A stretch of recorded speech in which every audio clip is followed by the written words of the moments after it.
Kai lakkisii lakkii raftuun taane inni dhufee manatti maatii keessi daane tolli kan kee diina kee sirratti hammeesse osoo qabdu wallabuudhaan duuta mana teesse.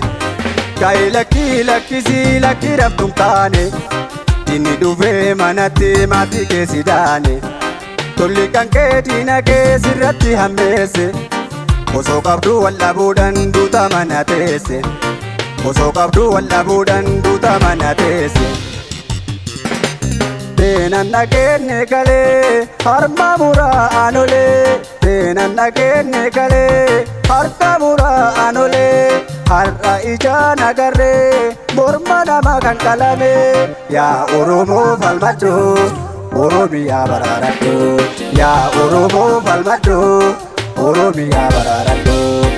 Osoo arguu morma lamni kan jitu kan akkamii inni darge jallisu wal haa qabnu akka dhaabaaf dagalee galmaan ga'uuf kaayyoo gootota kalee dhangala'ee dhiigni dhamma kooti barmadhu yaa Rabbi yaa mooti.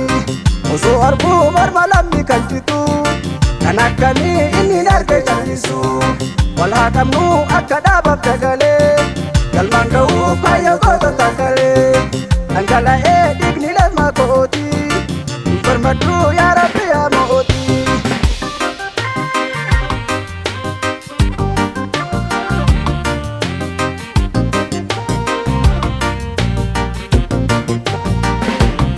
Kai lakkisii lakkii raftuun taane inni dhufee manatti maatii keessi daane tolli kan kee diina kee sirratti hammeesse osoo qabdu wallabuudhaan duuta mana teesse.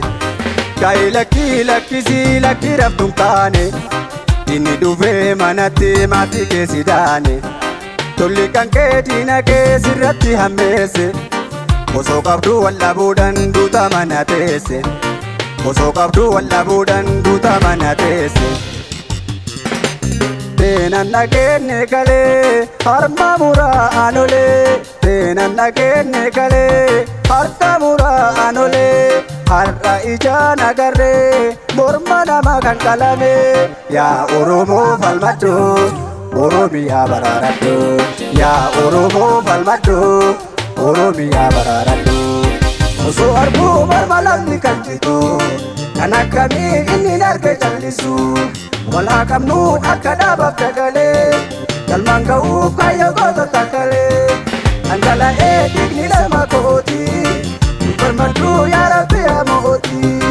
Osoo arguu morma lamni kan jitu kan akkamii inni darge jallisu wal haa qabnu akka dhaabaaf dagalee galmaan ga'uuf kaayyoo gootota kalee dhangala'ee dhiigni dhamma kooti barmadhu yaa Rabbi